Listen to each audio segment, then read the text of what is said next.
The Minnesota Air National Guard, flying high after 100 years.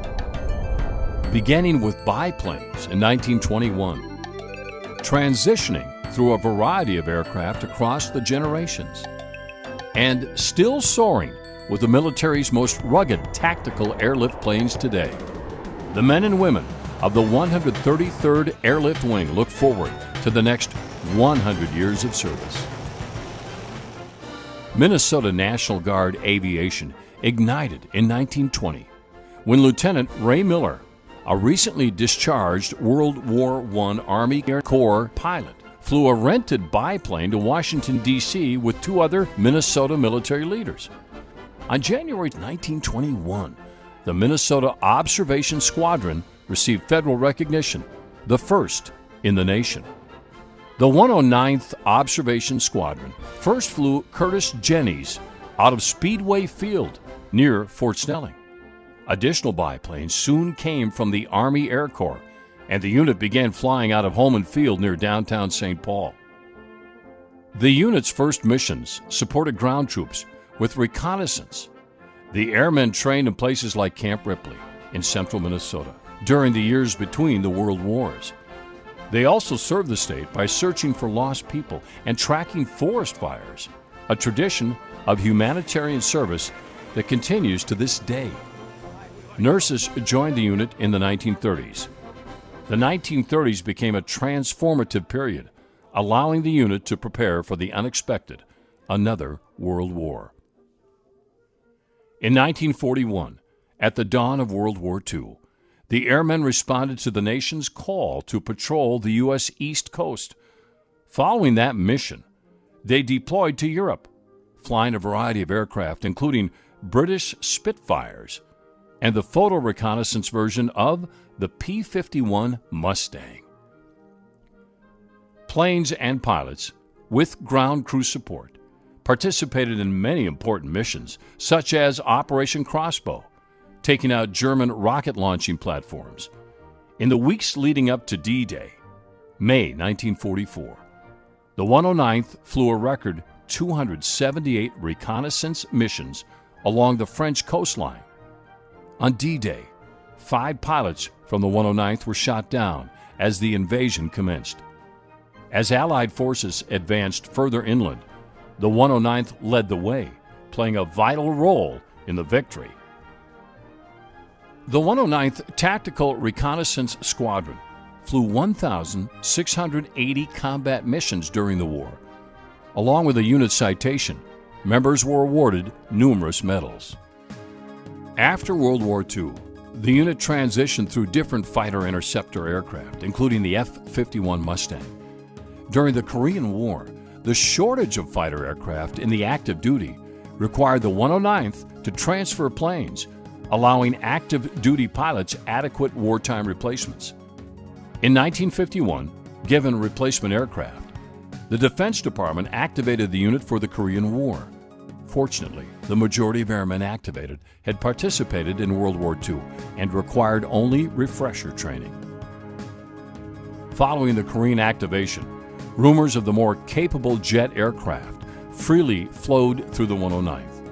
Finally, in 1957, the F-94 Starfire jet fighters arrived. Unfortunately, the new fighters could not operate from Holman Field, which left the unit ferrying aircraft to Volk and Duluth. Fortunately, the active duty Air Force Base at Wold Chamberlain Field was deactivated, providing a new location, and the advanced F-89 Scorpion jet fighters, firmly placing the 109th in the jet age. The unit settled into their base at the Minneapolis-St. Paul International Airport, where operations continue through today. In the 1960s, the unit transitioned to the current air transport mission. The fighter jets were replaced by Boeing C-97 Stratofreighter aircraft. This gave the 109th and the 133rd Airlift Wing the capability to deploy anywhere in the world, delivering military cargo and people as needed.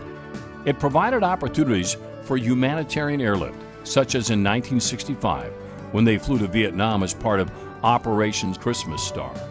Although not called to active duty for the Vietnam War, Minnesota Air Guard members fulfilled vital roles, making possible the heavy commitment of active forces there. The Minnesota Air Guard began a regular schedule of cargo flights to Southeast Asia. These were in addition to the regular flights to Europe and the Caribbean. As the airlift mission grew, the 109th received C-130 Hercules tactical airlift aircraft in the early 1970s. It was a period of training, growth, recognition, and awareness. The Cold War requirements began to stretch the limits of the strategic reserve. When Iraq invaded Kuwait in 1990, members of the 133rd Airlift Wing were among the first to volunteer for active duty in Operations Desert Shield and Desert Storm. These men and women, some of whom were deemed critical and activated, served with distinction. Through this period, the active duty Air Force realized they depended on the Guard and Reserve for mission success. The realization resulted in the birth of the Total Force. In 1996, the unit received brand new, right from the factory, C-130H-3 models. The 1990s are another transformative period, providing fresh aircraft, training, and structure to prepare for the unthinkable, another attack on American soil. On September 11, 2001, one of the unit's C-130s was flying home from Washington, D.C. when it became part of the story of that infamous day. The air crew witnessed a civilian airliner crash into the Pentagon and saw the smoke from the airliner that went down in rural Pennsylvania. Thus began the global war on terrorism, and the 133rd Airlift Wing's airmen and aircraft flew to the fight in Southwest Asia almost immediately. From 2002 until the present day, hundreds of airmen from all units of the 133rd Airlift Wing have deployed to Afghanistan, Iraq, and across the entire region. They directly support combat operations and whatever else is needed to help bring freedom and peace to a troubled portion of the world. The 8 C-130H Hercules tactical aircraft are workhorses in delivering troops and supplies to austere locations around the globe. The Hercules also enables the men and women of the 133rd Airlift Wing to provide humanitarian relief at home and abroad.